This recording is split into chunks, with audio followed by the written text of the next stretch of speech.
Hey guys, Ultra Maximus back with another Transformers review.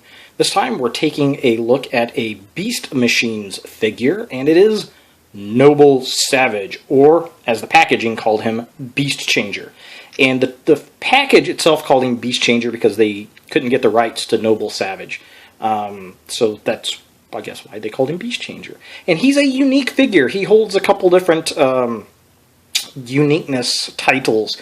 One, a lot of fans consider this to be the worst Transformer in all of the toy lines, and I disagree with it. I actually like the figure, I like the sculpt, I think he's very interesting, and I like the character on the show. In my opinion, the worst Transformer they've ever produced has got to be the Beast Machines Silverbolt figure. If you have not looked at that pile of vomit, definitely go check out our review. It is atrocious. But at any rate, so Noble Savage here.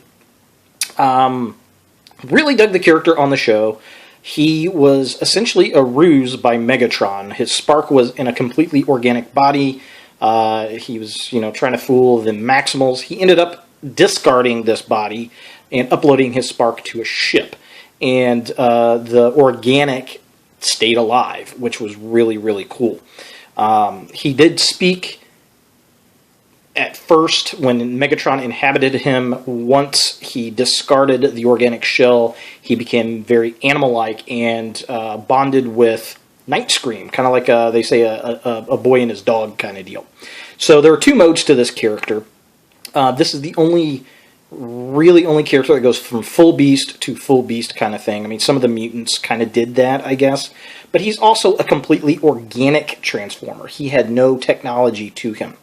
He had two modes, this dragon mode, which really kind of looks like a wyvern to me, and also a wolf-like mode, which looks like a werewolf, and we'll talk more about that. So the wolf was called Noble. They addressed him as Noble. The dragon mode is called Savage, but I don't think they ever actually called him Savage in the show. I can't remember. But all in all, it was a pretty good character. It was pretty cool. I did like him. The sculpt on this guy is pretty decent. I got him from, before I talk about the sculpt, I guess. So I got this guy from eBay, and I paid $20 for him. He's missing, it looks like one part, but that's okay. It's not too bad. But the sculpt, yeah, it looks really nice. I do dig the detail. I like the detail of the scales on his mouth, the teeth. We got the claws, the paint, the gold. The wings with the veins and little holes in it just looks really, really nice. We got the claws down there, looking really, really cool. And then, flip it around here. He stands actually pretty well, but I'm missing one little piece right here, so we can see the wolf face there. But that's okay. I don't mind. It is what it is. He actually stands pretty well. He's got two tails that you can kind of spin out to how you want it to look, which really, that's, kind of what makes him more of a wyvern than a dragon to me, which is, yeah, not too bad. I really dig the character. It's obviously, this version, or this mode, is from Megatron's Dragon mode from Beast Wars, the red and gold dragon that he took at the end of Beast Wars. Obviously, same paint and color scheme. I mean, it's just an homage to that. He does have a gimmick on his mouth. If you push this little button here, rawr, hey, how you doing? So he's kind of got this alligator type thing going on, but he has no eyes, which is kind of interesting. Yeah, so that's kind of cool, kind of fun.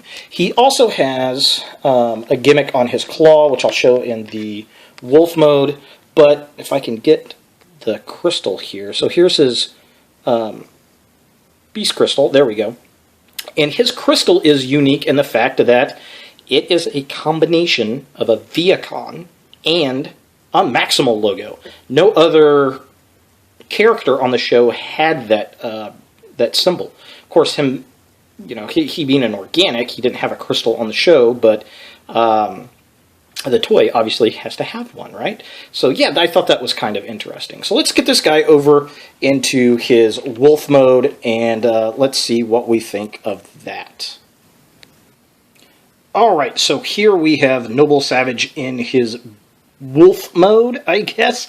He looks like a werewolf to me, and yeah, I like the dragon mode a lot better. I'm definitely going to leave him in the dragon mode, I think. But in the show, his wolf mode was completely blue.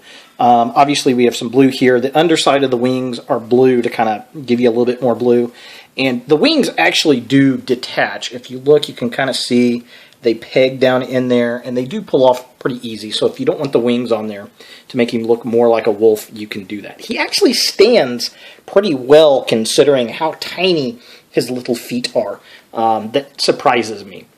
I mean, he's a very simplistic transformation. His legs basically become his arms. You flip the panels up here to pull the feet down, and that's pretty much it. Now, a lot of people complain because there's dragon kibble hanging off of the back of him, but it's not too bad. Also, people don't like how he has these inset eyes with no paint in them. He just kind of looks lifeless. Again, that doesn't bother me. I like the wolf head sculpt. I think it looks pretty cool. I like the translucent blue plastic on the chest there and on the wings. I think that looks really nice. Now, he's supposed to have this gimmick with this hand where on the back of him, you're supposed to be able to prime him up like this, and then this little piece here, if I can get it, I've already got it down. The little piece there is supposed to hit, and it's supposed to spin, but it, as you can see, doesn't. It just does not work at all. And a lot of people complained about that. I've never ever seen a review on this figure where that gimmick has worked. It has always failed every single time. So I think it was just a bad design. I don't know. But yeah, it's not a bad figure. I do like the figure. It's an interesting piece. He's very, very different from the other Transformers. I really like him on the general basis of how unique he is. So if you find this guy, I probably wouldn't spend any more than $20 on him. But he's definitely a fun one to have in the collection. If you're a Beast Wars, Beast Machines fan, you're definitely going to want the guy because the character was cool. He ended up sacrificing himself to save Night Scream to defend him against Megatron, which was cool. Now, a lot of people wondered why about the wolf mode. Where did this come from? Some people said it was from Silverbolt, but who knows?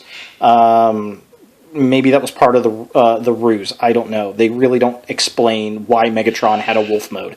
So it is what it is, I guess. So there he is, Noble Savage from Beast Machines. Thanks for watching, guys, and look for more videos in the future.